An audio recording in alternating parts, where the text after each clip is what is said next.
All right, guys, we are in the midst of our relationship series, and so we are doing a video series about answering your questions. This week, we are talking about love and lust, and this is question 2. It says, how can you know the difference between love and lust? How do we identify them specifically?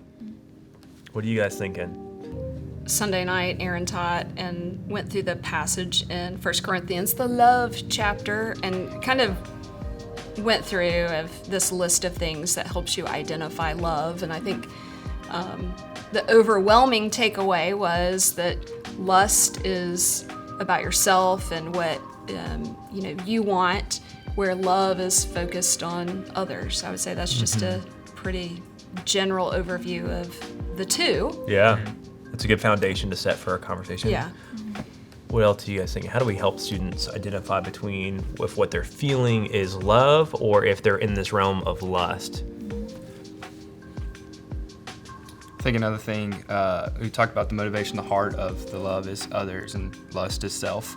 I think you also look at the effects. And we talked about what does love produce, and so you can use the example of you and a spouse, you can use an example of you and a friend, whatever example you want to use. If we're both genuinely loving each other with the attributes that we see in 1 Corinthians 13, the patience, the kindness, the forgiveness, the assuming the best, and believing all things, and those sort of things, what we're going to see and what we've seen in even our staff's life and our relationships is that when we're each mutually loving the other person, serving the other person sacrificially, there's growth. Mm-hmm. Like you draw closer to each other, you start to see more of the other person, you start to know more of the other person, you start to value the other person more. Mm-hmm. And so in love, you kind of see each other building each other up and developing each other as people, as followers of Christ. But lust, kind of the other sense of, as it is self-seeking, I kind of wrote down, lust uses other people and it destroys many things. It destroys how you view the value of other people or how you view the importance or purpose of other people. And so it turns from how can I serve this person and love this person in such a way where I draw them closer to Christ, and it turns instead into something of how can I use this person for my own needs, which is extremely selfish. And when you think about it like that, even when you say it out loud, it's like, man, that's really dirty. And it's like, well, it is. Like it's really wrong to try to use people for something that God didn't design them to be used for. Yeah. And so I think when you look at the motivation, that's a pretty good way to see, is our relationship marked by love? Am I driven by love? But also you can see the effects, like how does my relationship look like? How does my interaction with this person look like? Is it something where it's building up and it's patient and it's kindness, or is it something where it's constantly butting up against each other and conflicts and fighting and selfishness? That could be another way to figure out, is this really love or is this lust?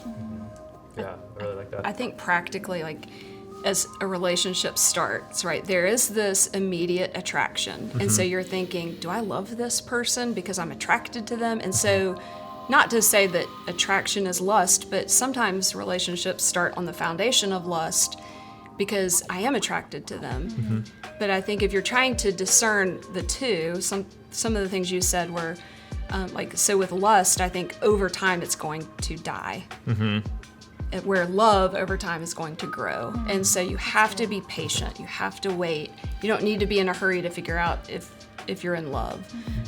So I think, one is going to slowly die off and the other one is going to grow. Yeah, and I think one more point to add there is with the love, a question you can ask is, do I enjoy sacrificing myself for this person? Like, do I enjoy giving up my needs for this person? Do I enjoy, like with Jillian, my wife, do I enjoy, silly example, but giving up places that I want to eat to go somewhere that she wants to eat?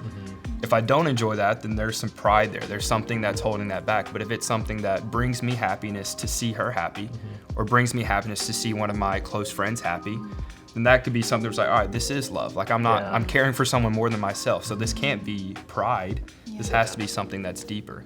I like that. Do I take joy in their joy? Like when they're happy, am I also happy? Because that's really cool. Can I go back to what you said about like when we begin a relationship off of lust?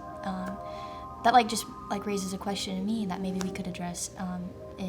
Is physical attraction okay in a relationship, and where does physical attraction reach lust? I don't know if I have a real answer, but my immediate thoughts is like, I think physical attraction is a good thing.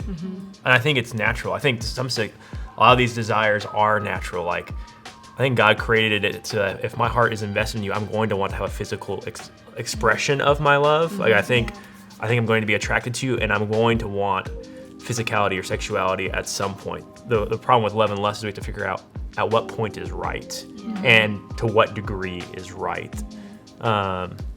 Recognizing that someone's physically attractive isn't a sin. It's not my fault if my wife looks good today. You know, it's not a sin to say, oh, she's pretty. Now, if my mind wanders from there and takes that image and starts to do things mentally with it, if I'm starting to think about her in unhelpful or inappropriate ways or selfish ways, that's where I'm taking something that was meant to display the beauty of God. I'm using it for self and corrupting it for selfish desires of, I'm going to find sexual pleasure or selfish thoughts in this realm. I mean, I agree. I think God wants us to find beauty in His creation, and so I think it's very normal to find somebody attractive and to admire that. But yeah, when you cross the line of, am I now thinking of what I can use them for? You know, that becomes, I think, the unhealthy boundary. But I think God wants us to find beauty in others. Yeah, I think we've kind of said this, but to sum up here, I think one of the ways we can figure out something is love or lust is when we look inside, we look internally at our hearts. What are we aspiring to with this person? Like when you think about them, what are the things you're thinking about? Are you thinking about like, man, I can't wait to go and have lunch with them and just hear how their day is going? It doesn't sound like a lustful thought to me. Is it, I can't wait to go to the movie so we can make out in the back?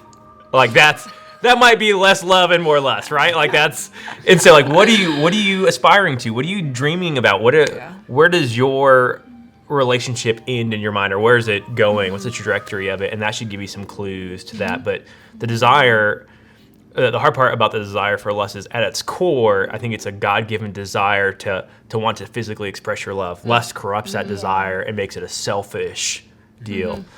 Well, guys, thanks for joining us for that question. And we're going to be back with question 3 and another video.